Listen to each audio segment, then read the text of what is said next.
I was teased first at school, then in college, and then at work. I was the laughingstock of everyone around me, but the only one who always supported me, and the greatest achievement in my life, was my wife. She was like a savior angel. When I returned home, I forgot about all the bad things and just enjoyed myself. But alas, she turned away from me like everyone else, and I faced terrible consequences. I'm Jerry Watts, and in every aspect, I'm just an average guy, perhaps a bit on the shorter and skinnier side. My unwritten rule throughout life has been to avoid making waves, resulting in a quiet and unremarkable existence. Despite not earning a substantial income, I managed to live comfortably with a decent job, even if it didn't make headlines at parties. I've had several relationships and married Marilyn, who made me feel special. While I may not follow a live and let live philosophy, winning the championship of marrying Marilyn felt like a significant achievement. However, my low-key nature doesn't equate to being easygoing, contrary to what others seem to think.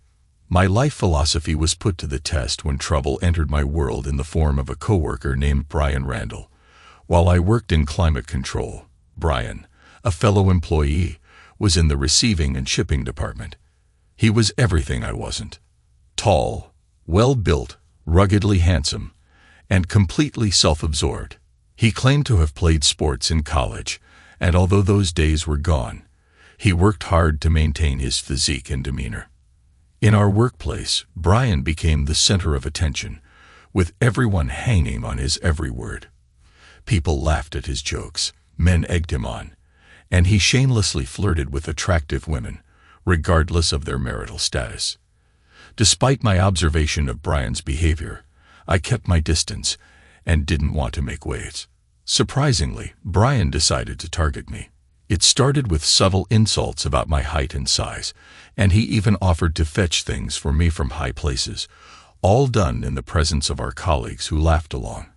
I became the subject of Brian's amusement, earning the nickname Baby Jerry in a seemingly condescending manner.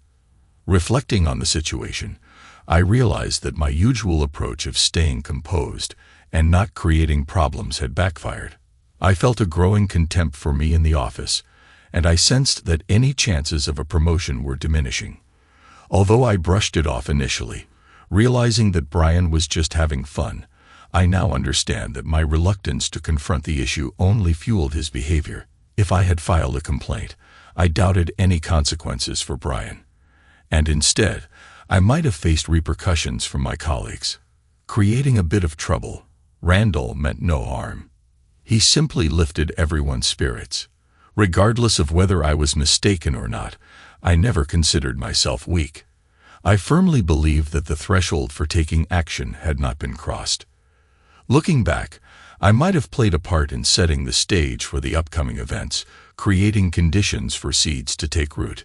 This situation had been unfolding for several months when Brian decided to escalate matters. They handed me a package of important papers from another office, and as Brian noticed my name on it while passing the mail cart, he opted to deliver it himself. Without warning, he exclaimed, "Don't yawn, Jerry. Special delivery." Before the substantial manila envelope crashed onto my desk, it knocked over a folding double photo frame that contained 2 photos. My wedding photo with Marilyn and her posing on the beach in a bikini from our last vacation. Since he was closer to the fallen frame, he quickly grabbed it. Brian apologized insincerely with a malicious grin, straightening up to his full height with the photos in his hand. With a gesture more aggressive than anything I've done before, I tried to snatch the photos from him. However, Brian skillfully evaded my attempt and unfolded the photos to examine them. With an approving smile, he commented, "Not bad, little Jerry. I can't imagine how you managed to keep her." This time, there was less levity and more genuine contempt in his tone. I couldn't force a smile after that bastard stared at another man's wife for too long.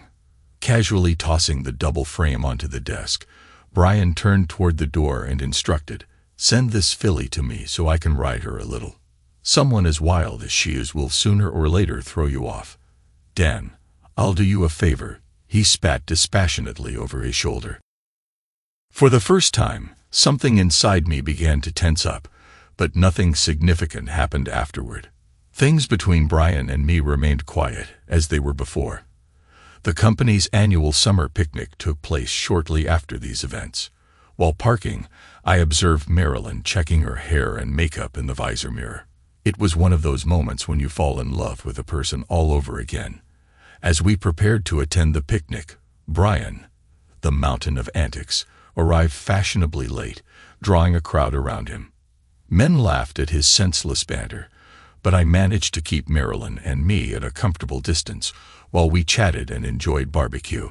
However, I noticed my wife glancing curiously at the group from time to time.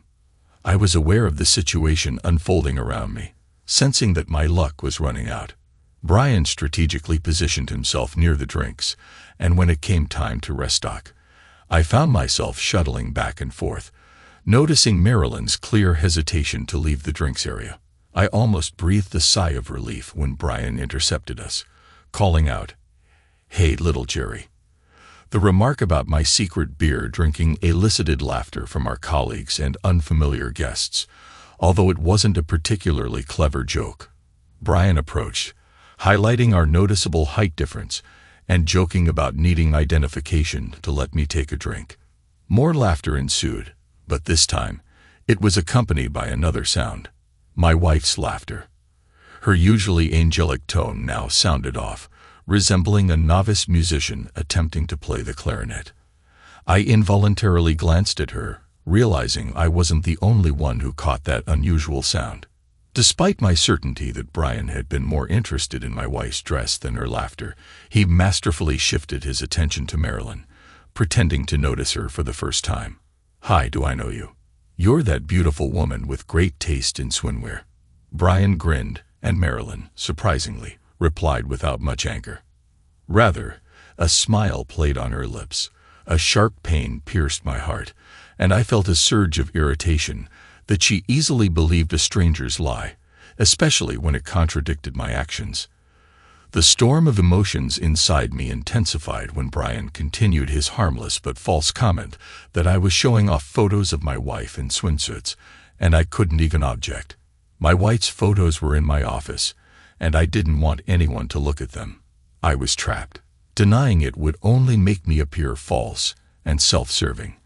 My anger shifted towards Brian, who effortlessly manipulated those around him, including my wife. Despite wearing those metaphorical glasses, no one but me seemed to see him for who he truly was. His gaze was fixed on Marilyn, making me feel invisible, but his words were meant for both of us. He expressed a desire to invite her somewhere someday, and though there was awkward and scattered laughter, my wife seemed shocked yet amused. In that moment, my desire to enjoy the party vanished.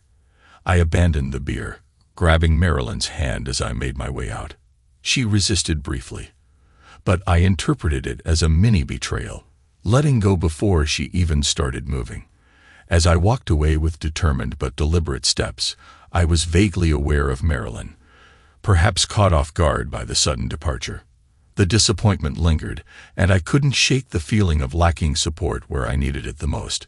Addressing the crowd with the usual excuses before joining me, Brian tried to defuse the situation by saying, "Hey, come on, Jerry. I was just joking. Don't be so serious. You know I'd never want to cross your path."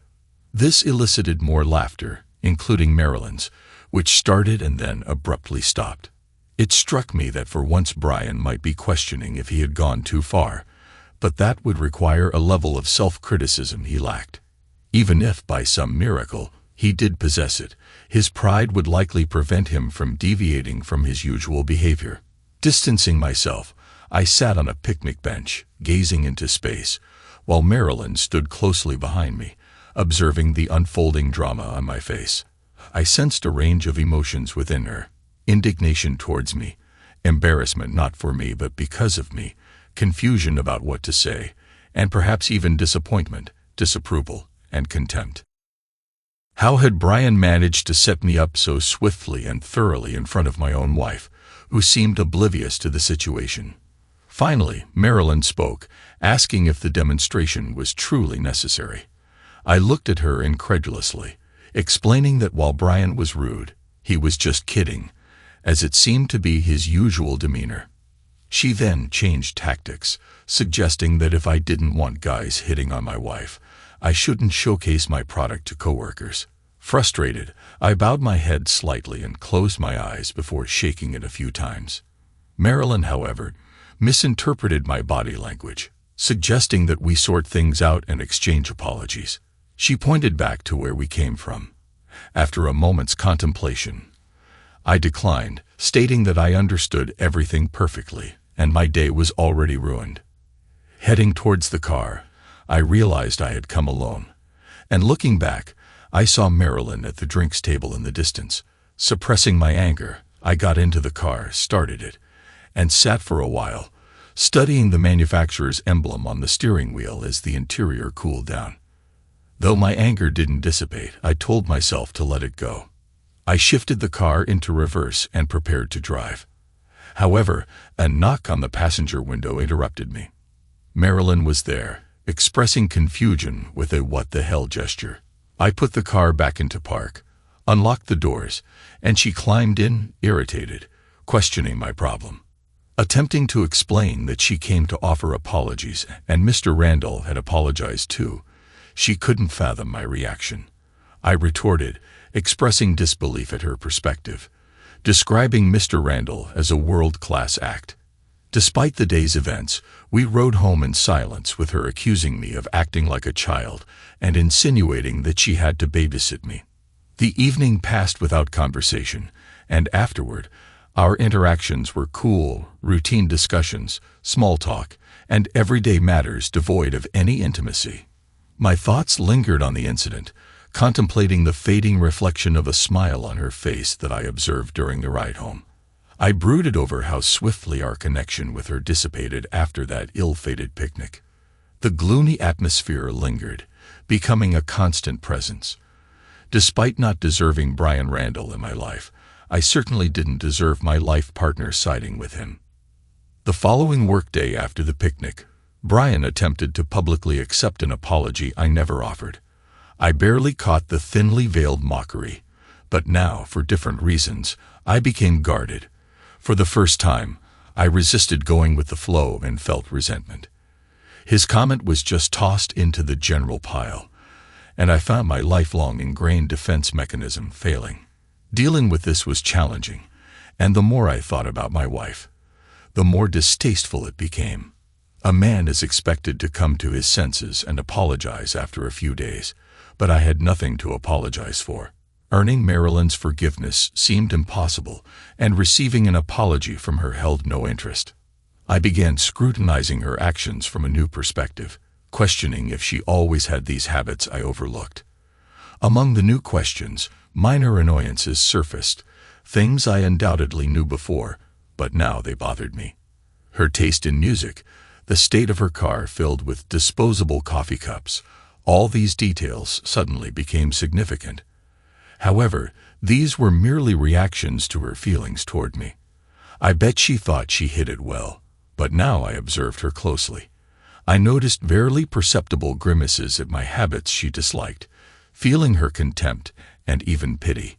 Apologizing for something I didn't do wrong would probably worsen things. We fell out of love without a fight, and strangely I wasn't sure if it bothered me that much. The thought tormented me more than the idea of losing her, especially considering I once believed Marilyn was out of my league. Weeks passed, and a calm settled in the office. Brian remained silent, but I caught glimpses of his wolfish grin when he thought I wasn't looking. My focus shifted to work, and colleagues avoided non-work-related conversations.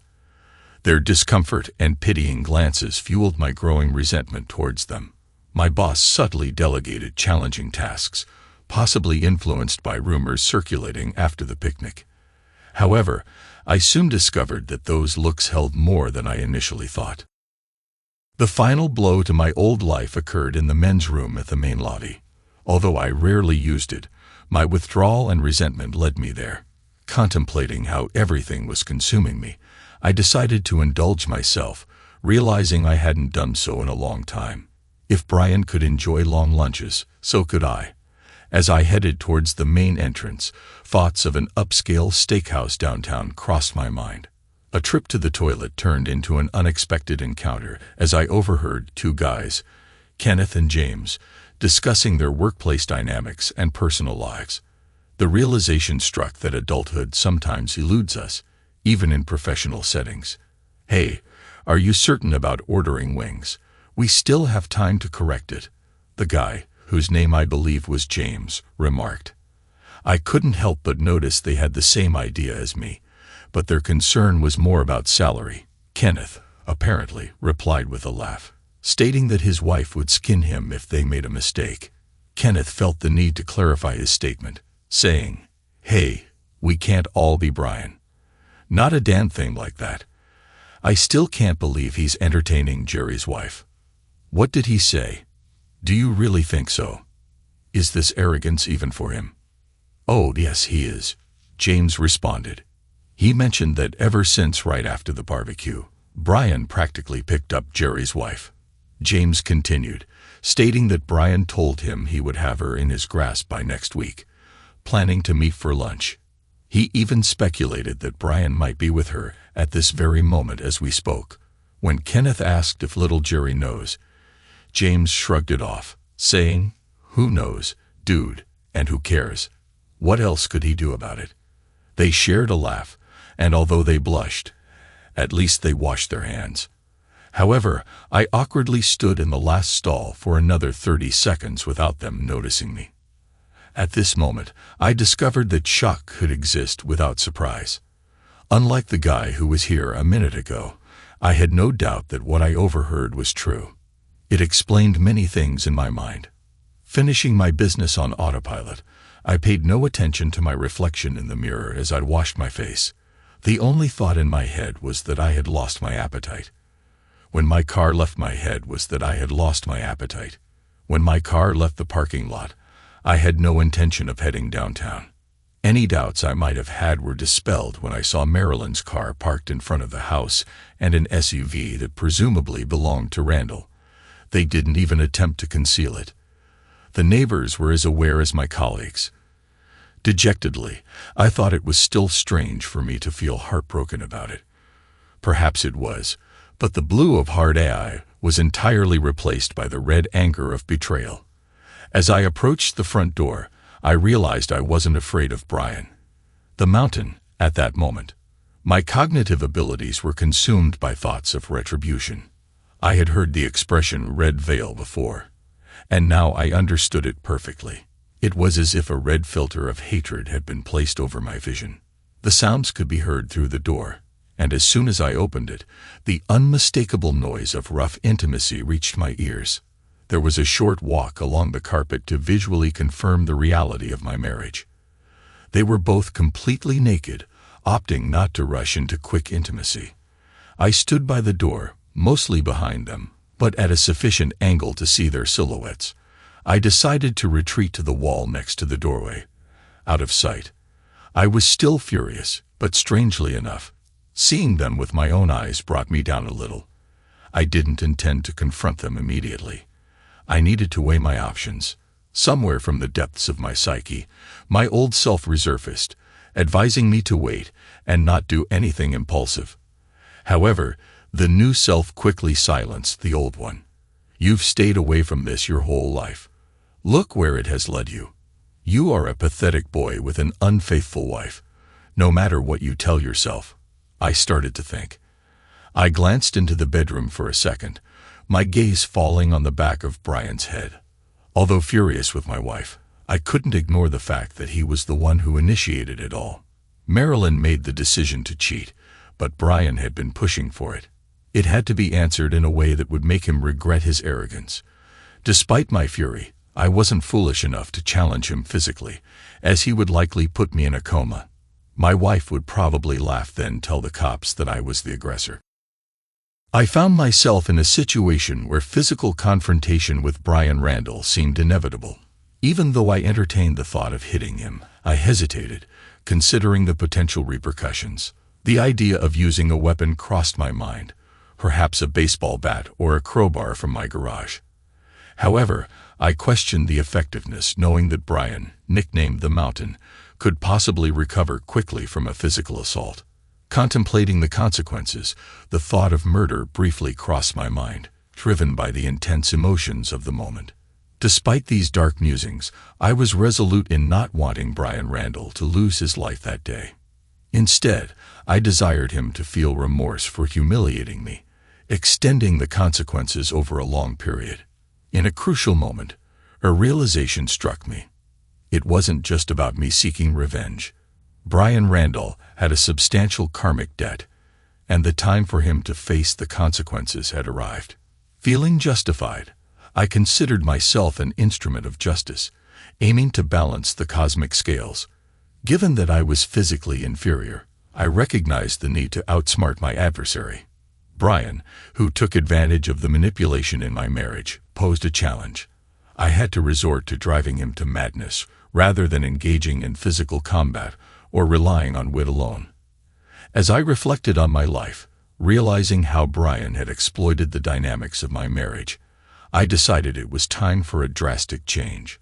Brian had been having an affair with my wife, and it was time for a sharp turnaround. Despite the chaos in my thoughts, I methodically proceeded to execute my plan. Quietly, I went downstairs, ensuring not to attract attention. In the garage, I retrieved a can of WD-40, a trusty tool in my possession.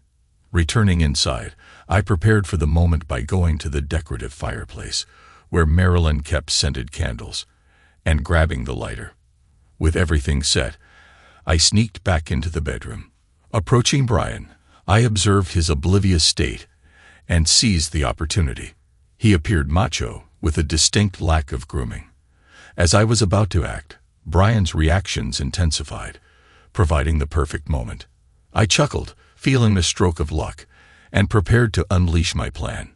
I noticed Brian's grunts becoming louder, and his frantic movements added to the perfect scenario. With satisfaction, I realized that fate had delivered my enemy into my hands.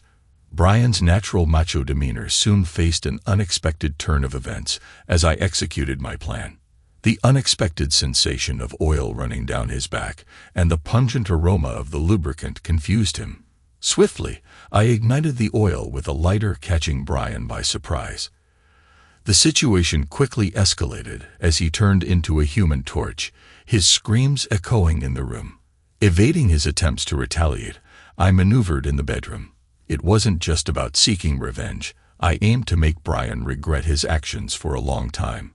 As the chaotic scene unfolded, I also kept an eye on Marilyn, ensuring she didn't interfere. Her shock and horror were evident as she witnessed the unexpected turn of events.